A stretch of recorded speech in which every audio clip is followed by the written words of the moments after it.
Nandito tayo ngayon sa gitna ng sementeryo. Hanapin natin ngayon yung kabaong dito. Kung nandyan pa ba. Napunta na natin to ng umaga. Kaya balikan natin ngayon ng gabi. New Year's Eve ngayon. Wala tayong magawa sa bahay. Kaya dito tayo pumunta sa sementeryo. Tara, sama-sama nating tingnan kung nandyan pa ba yung kabaong. Ang bidyong ito ay sobrang sensitive, kaya kung mahina ang sikmura mo, wag mo nang panoorin ang bidyong ito. Sa tingin ko sa may doon pa sa unahan, napakahirap ng daan dito. Kung makikita nyo, napakadamo. Yan, ito yung paligid natin ngayon. Sa sobrang dilim ng sementeryo na to, halos din natin makita yung Sana daanan. nandyan pa yung kabaong, no? Para ma-unboxing natin. Kasi hindi ko kasi na-unbox nung unang punta ko dito. Nagtaka ako dito, bakit may nagsisindi pa ng kandila sa ganitong oras, kaya nilapitan ko ito. Oras natin ngayon, mag-alas 10 na ng gabi, pero meron pang nagsisindi ng kandila dyan. Hindi natin alam, baka kanina pa yung hapon. Tingnan natin. Yung kabaong na punta natin is yung kulay orange ito. Kung makikita nyo dito, ko ilagay ko dito, no, para may idea kayo kung anong kabaong pinunta natin ngayon. Kaya, tara. Pero bago ako lumapit sa kabaong, nagmasin muna ako, baka may tao sa paligid. Napakahirap dito. At ang hirap nito ay hindi natin makita yung daanan dahil sa sobrang damo. At ito ang nakita ko. Hindi ko na nilapitan pa dahil sirang-sira na ito. Kaya dumiretso na ako sa may nakita kong ilaw. Merong nagsisindi ng kandila. At dito nahirapan akong lumapit dahil wala tayong makitang daanan. Walang daanan. Ang napakadelikado dito, kunting pagkakamali ay pwede kang mahulog sa mga butas na nitso. Grabe, sobrang damo na, no? Simula nung lumipas yung undas, ganito na yung itsura ng sementeryo nila dito. Natakot ako dito dahil nasabit yung bag ko. Akala ko hinila na. Yung bag ko.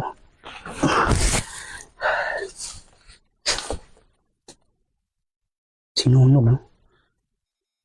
At dito banda, tanaw na natin yung mga ilaw. Kaya sinigurado ko muna kung wala bang mga tao.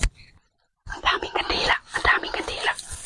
At confirm nga ang mga ito, kandila, hindi santil mo. Punta natin. Uy, At nagulat ko sa aking nakita. mukhang may kabaong. Mukhang may kabaong. At dito nasurpresa ako dahil hindi lang pala kandila, kundi may kabaong din. Tingnan muna natin, baka may tao. Kaya hindi mo na ako lumapit agad, baka may mga taong nagbabantay. At bakit bukas yung nitso at may nagsisindi ng kandila?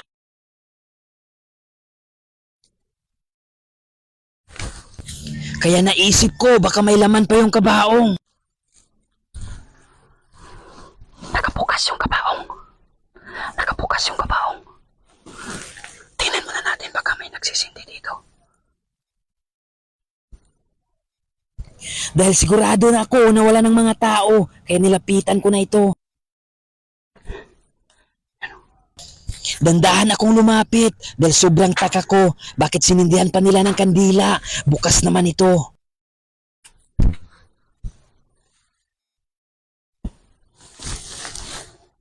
Hindi yan yung sadya natin dito. Kulay orange yung kabaong na nakita natin dito nung umaga. Iba yan, kulay puti. Iba yung hinahanap natin, pero iba yung nagpakita. At dito may kumalabog at hindi ko na ito pinansin. Habang papalapit tayo, hindi natin alam, meron na palang nakatingin sa atin. Hindi ko ito nakita sa personal, pero sa kamera hindi siya nakaligtas. Napaisip na naman ako ulit, bakit may sindi ng kandila, pero bukas yung nitso. May mga kandila dito. Tapos pinalikan siguro ng may-ari. Parang lamat yata to. Ang ibig sabihin, kung sinindihan nila ng kandila, so ibig sabihin may laman pa yan, di ba? Kasi kung wala ng laman yan, bakit pa sinindihan nila ng kandila? So mukhang kakabukas lang nito, no? Kung makikita nyo, yung mga bitak-bitak na mga hollow blocks ay bago pa. So tingnan natin kung may laman pa ba. Kasi may nagsindi ng kandila. Kaya tara, humanda ka na at titingnan natin sabay-sabay. Bawal po ito sa mga mahihina ang loob, kaya takpan nyo na ang iyong mga mata.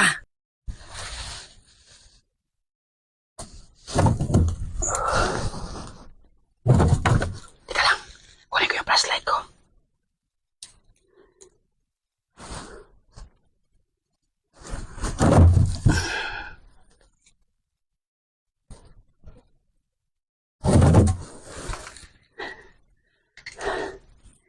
Hindi ko masyadong makita pero parang wala namang laman.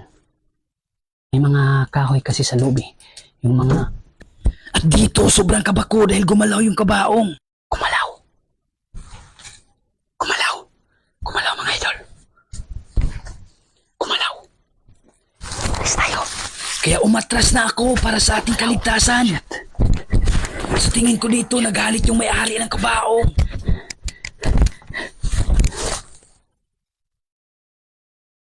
Kitang-kita sa dalawang mata ko gumalaw talaga. Hindi ko lang nakuna ng kamera.